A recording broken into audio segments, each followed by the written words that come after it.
this is December the 5th, and we're at Catharine East's home. We're all sitting around her family table, and I found out there's 14 of us sitting around the table, plus there's 2 in the kitchen, 2 adults and 2 smaller ones. So, Catharine, do you want to welcome the group?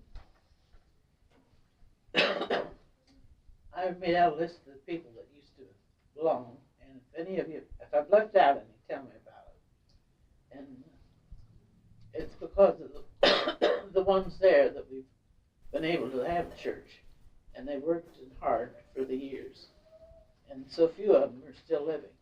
And from the lake, I remembered Louise Budd, Ernestine Leslie, Ella Smith, Maud Caldwell, Christine Chadwick, Tilly Garber, Mrs. Klopfer, Caroline Black, Mrs. Hummel, Lucy Meeks, Bess Boone, Charlotte Day, Annie Elliott, and Mrs. Lacey, and Mrs. Shin.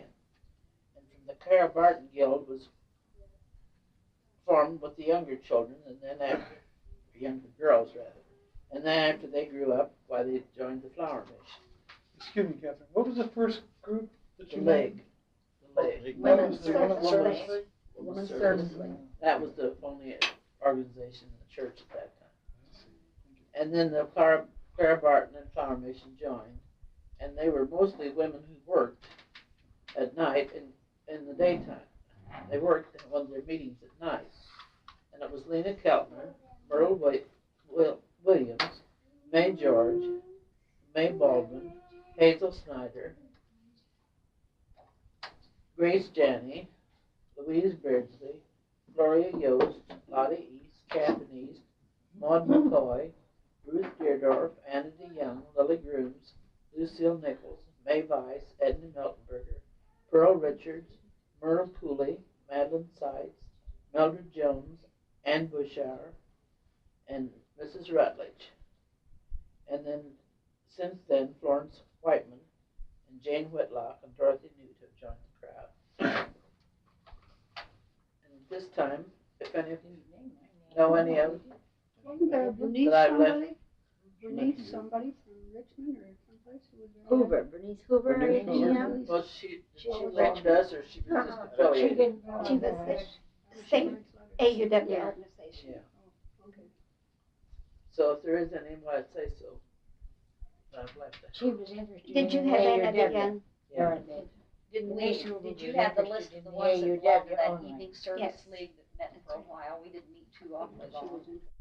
A couple. I didn't know how many of you belonged to that John Murray class. Well, that's what our class was called when we had the Sunday school class, the adult class. Called it the spur of the moment, though. I think it was. And when was that?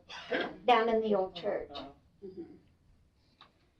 And then there were the Harpers and, That's when Ray David was minister here. uh-huh. We didn't have Mrs. McDavid's name. Yeah. on the Women's Service League, did we? Excuse me. Okay, talk toward the mic when you talk. You're I gonna got do it going now? again. That's going from there on.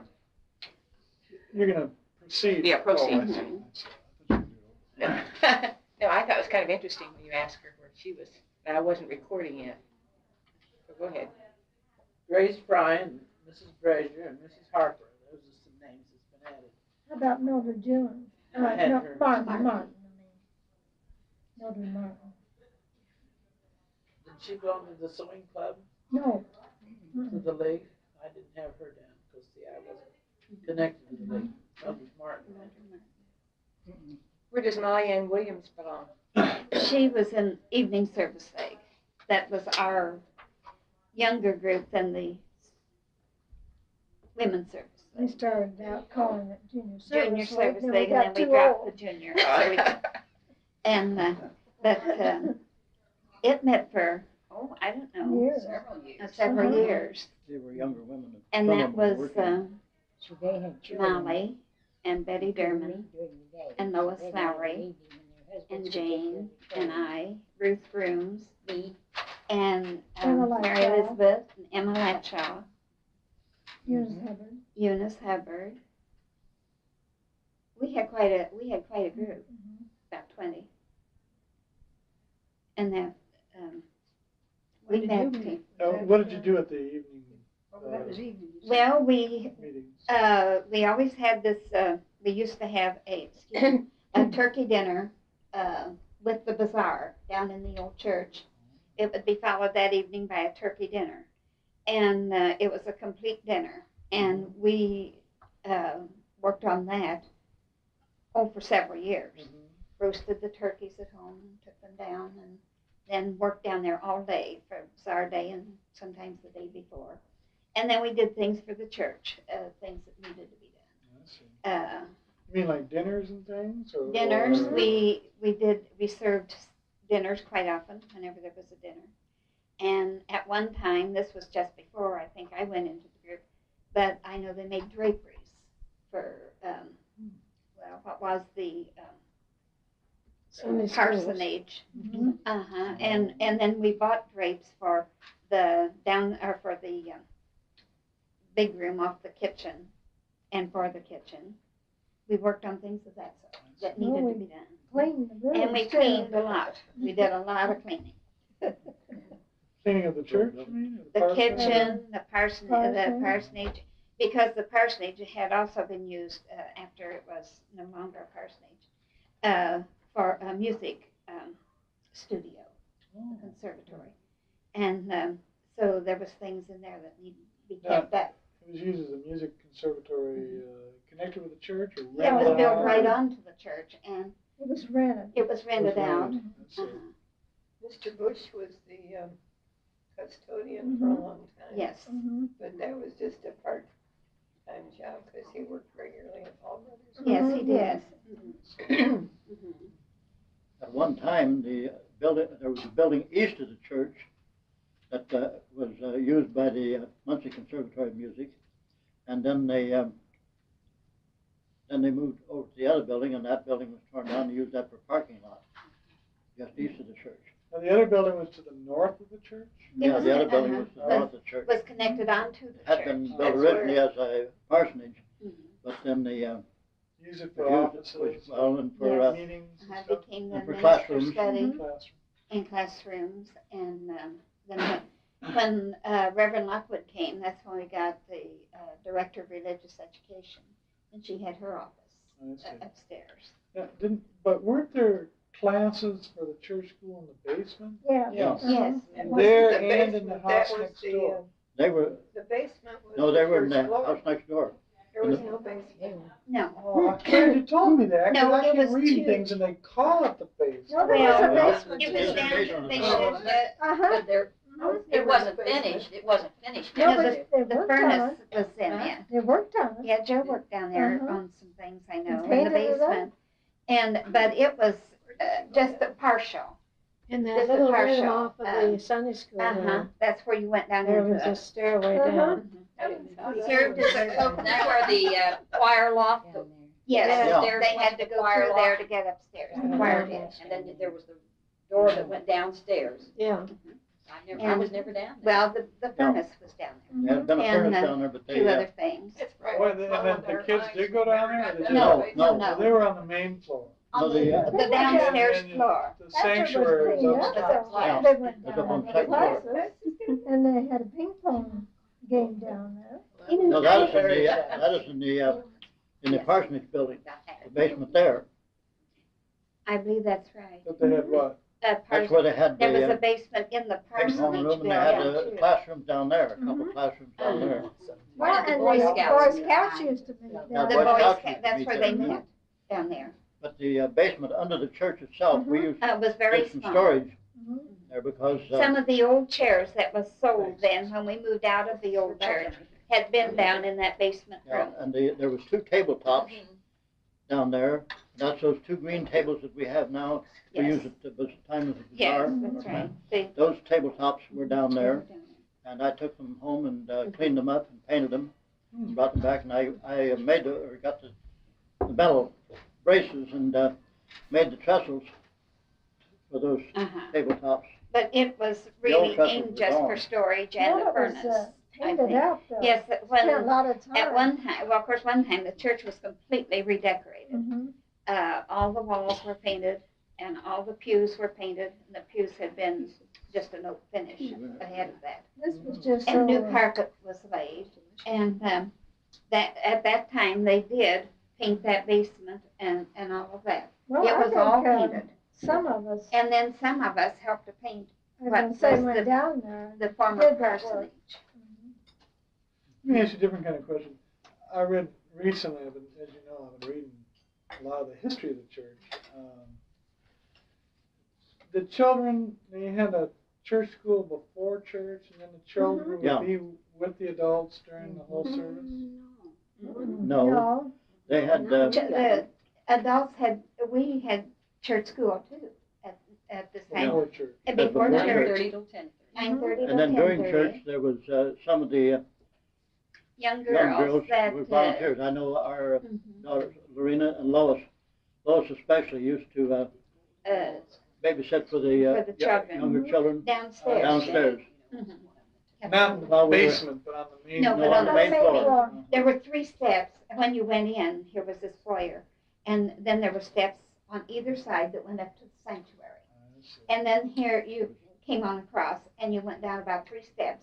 And here was this downstairs, the Yeah. downstairs room. About how many children were involved? And did you have I don't know. I don't many as we know. have now, or No, No, not as not many. now. Not as many as we have now. I see. The church has grown since we built out there. We thought it would go a lot of people thought it would go the other way, that we would lose a lot. Well, we didn't. We gained. I had 14, 15 every And, Sunday class. I'm gonna say maybe 50 altogether.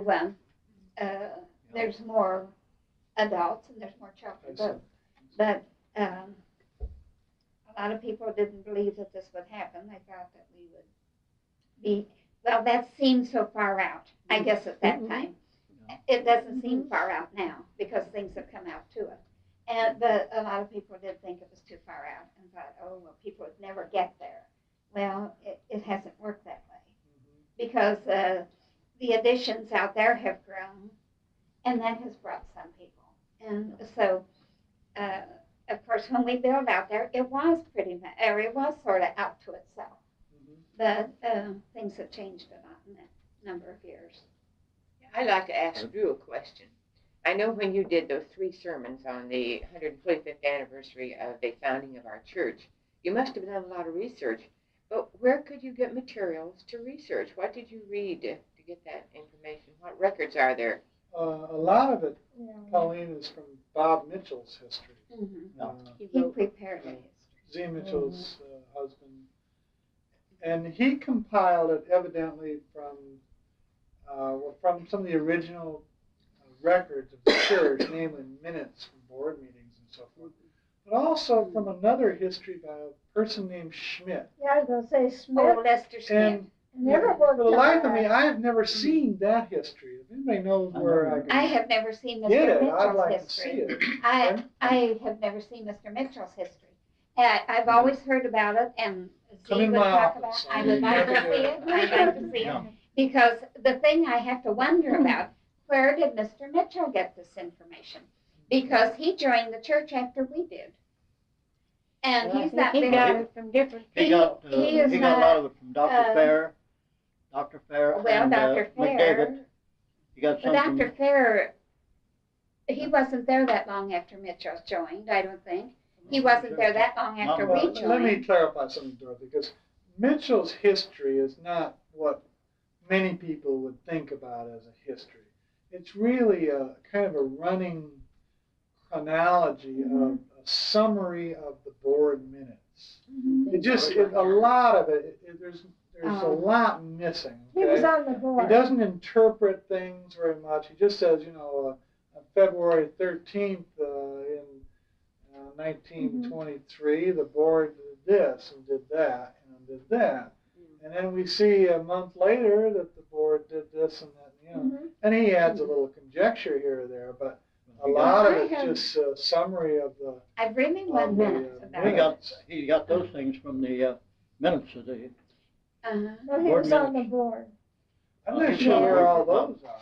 but he was, Mr. Smith now, I think he and Everett and Richard Hike worked on that Mhm. history. Is that right? Mhm. No. I And remember do you that. know where that might be? I don't have the least idea. Uh, Now, Bella Smith Bella might Smith may know. know. Yeah, that's one thought. I was talking to somebody and they said they might call Bella and see if Betty she Durham has it. and Ralph Cross went back through all the old pictures and things, and they are there in the church. They've done that since you came. Oh, they did a fantastic job. Betty and Ralph and Carolyn Ulrich. There's one, and Dugan, bless his heart. Dugan Library. The four of them were working on this when I came to church. And they came once a week, and they were going through the files, were just, folders and folders and stuff, and it wasn't very well organized. And they organized it all, they threw out some stuff, and they put it into red folders and put the number of the years on it and so forth. And they made picture albums showing some of the events of the church. And it's really in quite good order, and now we're trying to maintain that so that once a year we get a red folder and we throw an annual meeting book in and the directory and the orders of service, that kind of stuff. And, Keep it up to date. and then it won't have to. Mr. Mitchell had access. See, he worked at the Star, and he had access to a lot of news items. And Reverend McDavid's Sunday sermon was always, not the whole thing, but a review of it was in Monday morning's Star, because I know Reverend McDavid used to kid my dad about never coming to church, and Dad says, I can read your sermon on Monday morning. Did they do that for a lot of ministers, or was it something we enjoyed rather uniquely? They don't put things in like that much mostly. anymore. I don't think there was very many other sermons published in the paper. I think Mr. Moody's was once in a Moody's while, was and Mr. Dr. Doherty's, and of course, one wasn't going to let the other one get ahead of it. That's right. Well, Where was thinking Dr. there Doherty? could be some competition. Moody was there. Episcopal. Yes. Where was Dr. Doherty? Jackson. Hazelwood. It's always about a block apart in there. One of them was a block south and the other was a block west of our church. Another source, going back to your question, Pauline, another source I've had, which I have enjoyed, is when I came to church, when I was poking around in the adult library. We have a small adult library on the foyer there, And I was looking at the books we have, and I ran across a book by T.S. Guthrie. Yeah. And Guthrie, of course, was our minister back in the 1880s. He was there 2 times, I think. Yeah, twice. And here it's just sitting on the shelf, and it's a funky little autobiography. Is it a handwritten thing or a No, printed? no, Is it an actual printed It book? was published Okay. about Autobiography. 1910 or 12 by the Universalists, but it's real homespun. It's real folksy and it's very interesting. It's real lively. I have a copy of that at home. Do you have? Yeah. Really? In fact, I think I got a hold of 2 copies. I think when they had the sale at Murray, what was the name of those? Folks lived down there, East Jackson Street. Murray. Oh, Bud. Murray Bud. When they had the sale down there.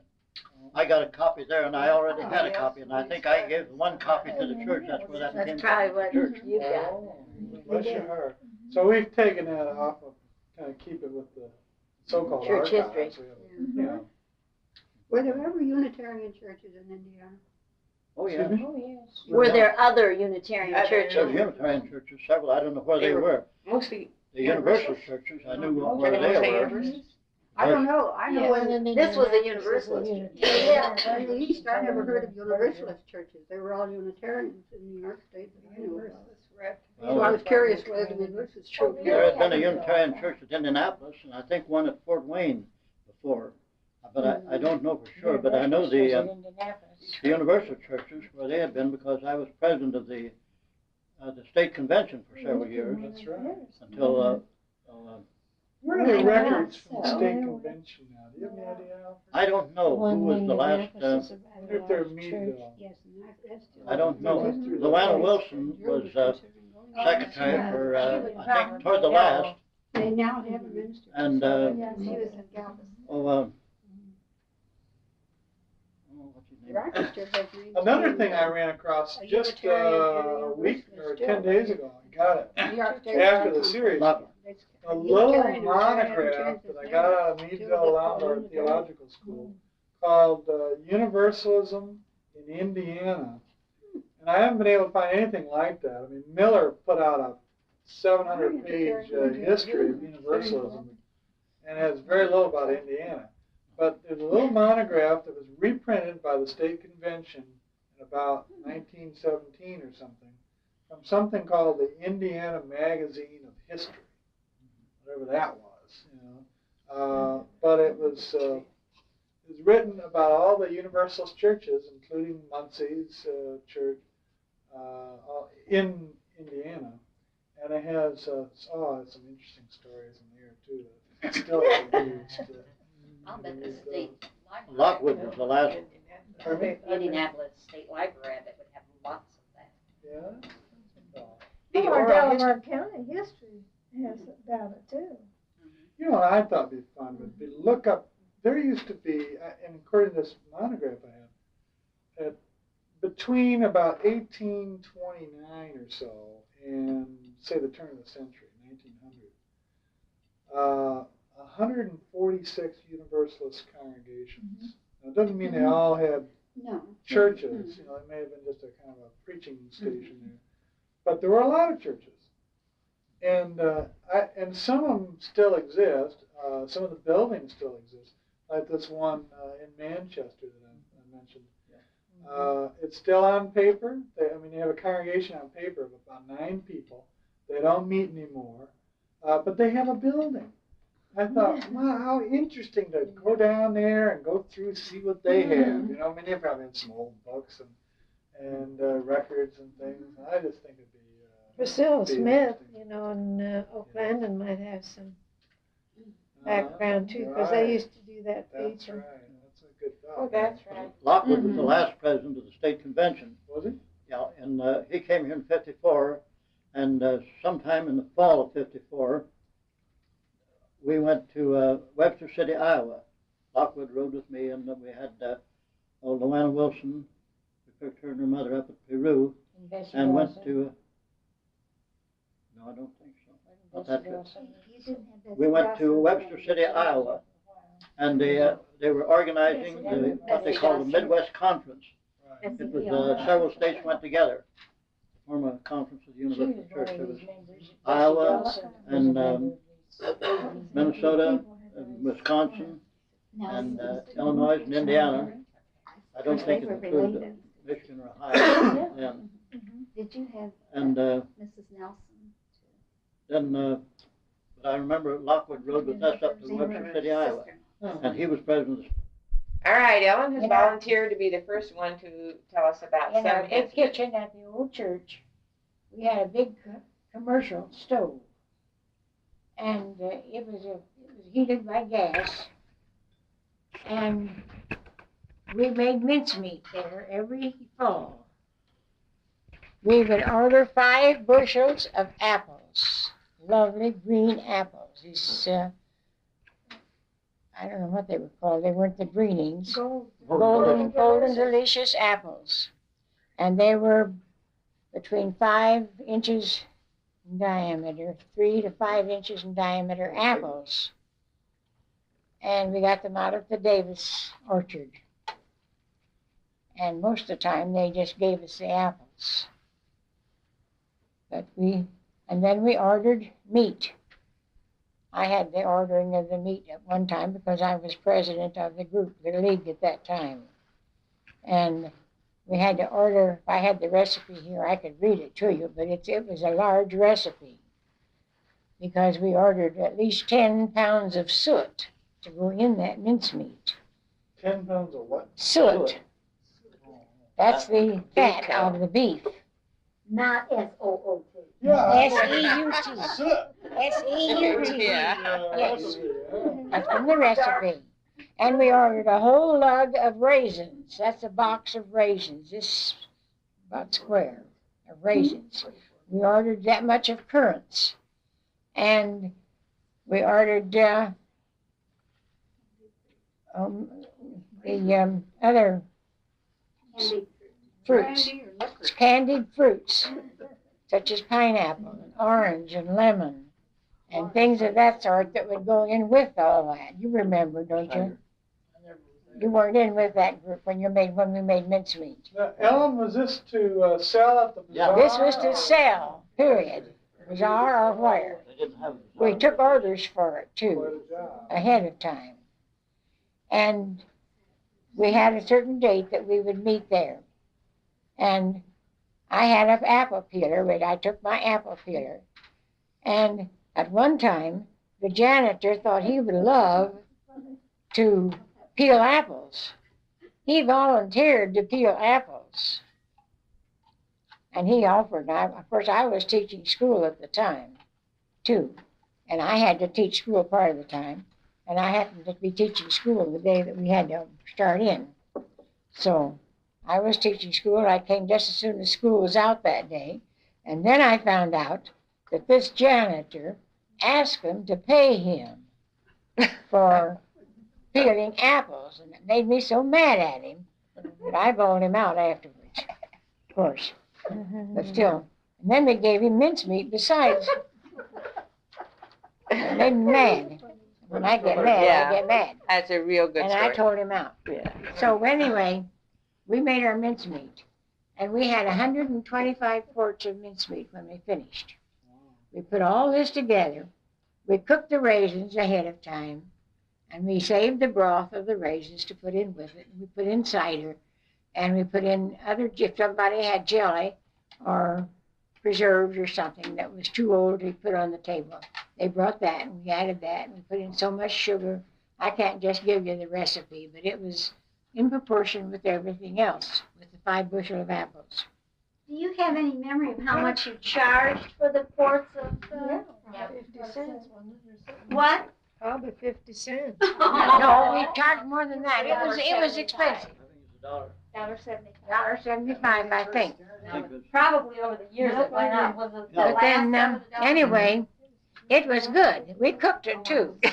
And we canned it. We cooked it and we canned it. So we had to clean our jars and get those all ready. Louise Budd, Molly Williams, and I've got a picture at home that shows some of us canning it. And Was it in the newspaper? it was, I don't know, it was in the Yeah. newspaper. It probably was in the newspaper, but and Carolyn Black and all of us worked together. We had tubs. We'd put all this mincemeat, we'd put part of it in one tub, part of it in another tub. And when those tubs got about half full, I'd raise up my sleeves, push them up, and I'd get in there with my hands. And I'd mix all that together. Apples, and we'd pare the apples and core them and mash them up. We had choppers that would chop the apples up. Put those all in there together and mixed them all up until they were all, then we'd put them into cookers and cook them on that big stove. I wish we had more time, but we get a lot more on it. Mary Liz, will you say your name? See, I got So that was one big event that we had at making money. Wait a minute. Okay, do you need more, Elsa? No, Yeah, that's Okay. Give your name first, will you? Mary Elizabeth Burge. My mother used to go to service league it was held on Thursday afternoon at different people's homes. And before I started to school, Mother took me with her. And Mother, at that time, was the youngest one in the service league. And she was pregnant. And, of course, 5-year-olds weren't told then about the babies and so forth. And I went to service league, and while they were having their meetings, of course, I wandered all over people's homes. I was just as nibby then as I am now, I guess.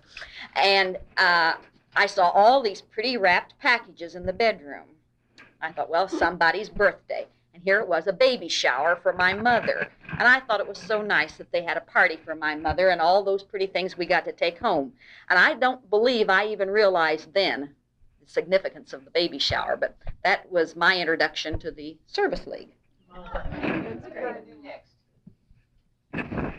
I can well remember how the ladies used to work before the dinners they had in connection with the bazaars. Now, wait a minute and tell us who you are. Oh, I'm Louise Hummel. And my mother was Myrtle Hummel, and she worked for years at the Christmas, whatever they called it. And it was usually held around the 1st of December, as I remember. And the thing that stands out in my mind is how tired all the women were when it was over, and how the families really felt just as worn out as the parents who had worked there. But one of the nice parts was that we got to wear aprons and serve the meals and watch all the people eat all that beautiful food before we had a chance at it. Louise, I recognize Hummel as a name that goes way back in the church. Were your parents? Or... My grandfather Hummel was one of the men who broke away from the Lutheran Church, who helped to form the Unitarian or the Universalist Church. Well, I thought. Okay, I thought that. And his wife was Catholic, so that the chime or the bells that were in the church when they redid it were for our grandmother who didn't come to church there.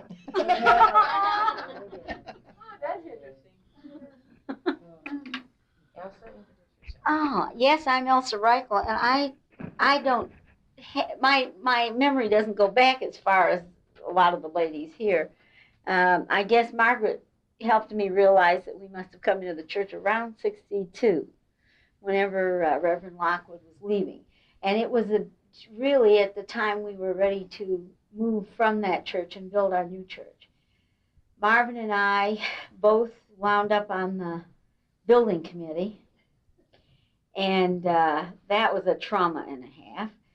Like any church getting ready to move, there were them what wanted to and them what didn't. And there was lots of agonizing over the whole thing. I know that. And we tread a sort of a, what kind of a line? A thin line? Chalk line? A thin line, I guess. Hoping to keep peace with the greatest amount of people in the church. Trying to have committees of a mixed bag of people that would have input into the kind of building we needed, so that it would hopefully meet with the approval of the largest number. And I do remember, as you were mentioning, someone was mentioning that oh, I know, it was Dorothy, that people were questioning whether anybody would ever come out into the woods where we were having it. It was like going to another town to get to our church. And we had some sort of slim times probably out there, but it certainly has grown and really grown wonderfully since Drew has been here, I think. I remember from the old church, I wish I could give you the feeling of the old church. I remember that marvelous big old stove that was down there with it was like in somebody's restaurant, a big old black stove, as I recall, and lots of at least eight holes. Oh, at least 8, yeah, cooking units. And when we went out to the church, at that point, there was a question whether we should take that wonderful stove with us. And at that point, we on the planning committee, the majority seemed to feel that in this new day and age, with all the women working, that there wasn't going to be the same group of women cooking and canning and preparing the whole meal there, that it was going to have to get to the point of being carry-ins. And so we wouldn't need that big stove. And so it got unplanned for. We just thought we'd bring in 2 small ones. And I bet you now, it seems to me, I've watched, and certainly it was a carry-in kind of thing for a while, but now I see more and more things being fixed at that church, and we probably could use a dozen big ovens and the whole go back. You know, they told me that before my time in the church, that Caroline and her mother before her used to, I guess, didn't they kind of head up big dinners for the whole church, and they would mastermind these things, and I guess they were quite wonderful. Now, we were here too late to get in on that. Of course, one thing that I think ought to be noted, if people haven't already noted it, is that Caroline was the most wonderful church member and woman in the church. She would have a yearly luncheon for the women. And I think for a long time, she probably did it herself. When she was younger, I would guess. You people who've been here longer would have no. But then as she got older and to the point where she could no longer do it herself, she was taking any of the church women that wanted to go out to one of the local restaurants. I remember since I was in, it was at the Y, and then many nice ones out at Rustic Cabin and Carpenter's Chicken place. I missed that, but she did, take all of us once a year and would have go out of her way to make little place favors, yeah, for each place, and it was just always such a nice thing that she did.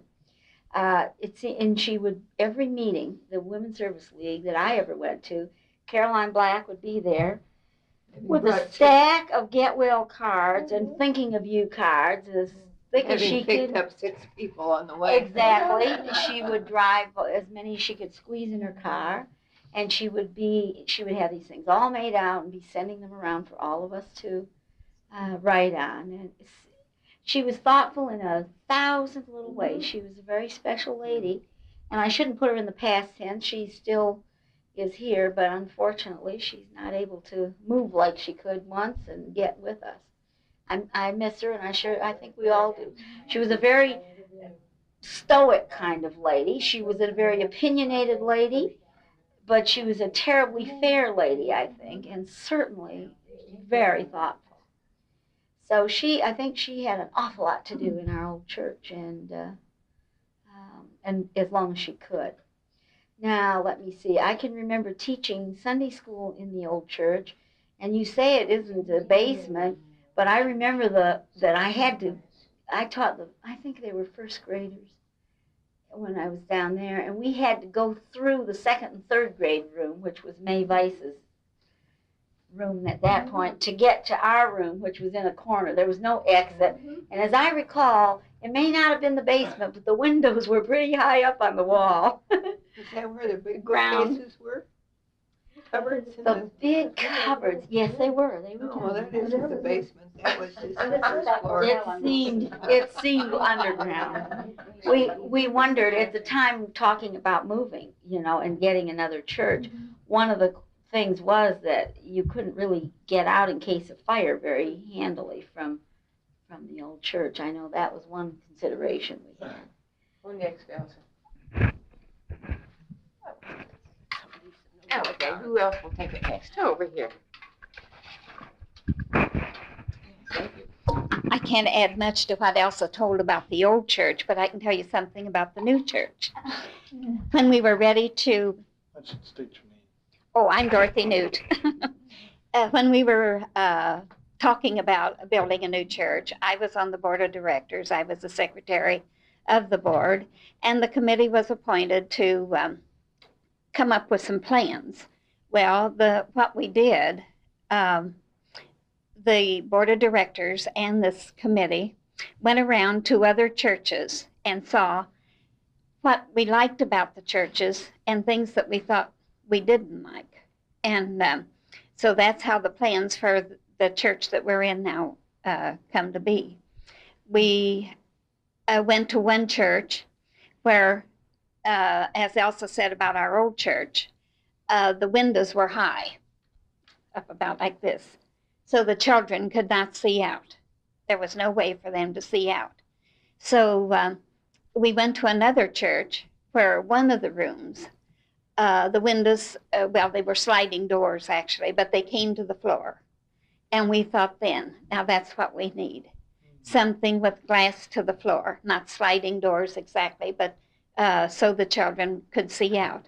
And especially since we had bought this 5 acres to build the church on, we knew that there would be a lot of things for children to see. Every season of the year would have its beauty. And so that's why our church schools, in fact, every room in the church has windows to the floor. But that came from another church, actually, that idea. But we also saw many things that in the other churches, which were rather new churches for the most part, we really wondered why they were built like they were. because it wasn't anything that we would want to incorporate in plans. Oh, that's really interesting. Who are you going to give it to next? Think about it, Jane. This is Jane Whitlock. I think I have a little more to add about the stove that Elsa Rigel was talking about. The way we happen to have the big stove, Mrs. Arthur Meeks was made the head of the committee for the dinner that year. And she said she would not do it unless they got a new stove. They had two smaller stoves they had been using, but they got this big commercial stove. And it worked fine, and it rusted and did look much older than what it was. I think that's all I have to say. Can you take it? Would you take What? it? It was just- a wonderful stove. Yeah. I don't have anything to. Oh, contribute. you're the most interesting conversationalist. Oh, thank you. About the only thing I can say, since I'm a comparative newcomer, the first time we came to Muncie to visit my daughter and her son out here, we visited the Universalist Church, and there was no minister. And Ralph Joyner was preaching that Sunday, and he was talking about chemistry. No, I don't. Catherine. I just chose another person. Drew, can I get that down that way?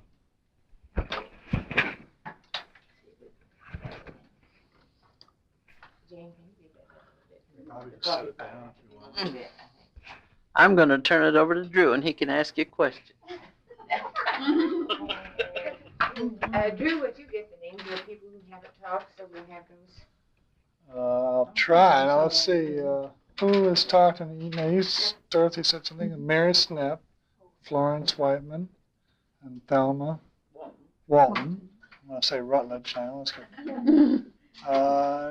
Marion Lowry, and Alfred. You said something. Louise. Yeah, I think that accounts for everybody.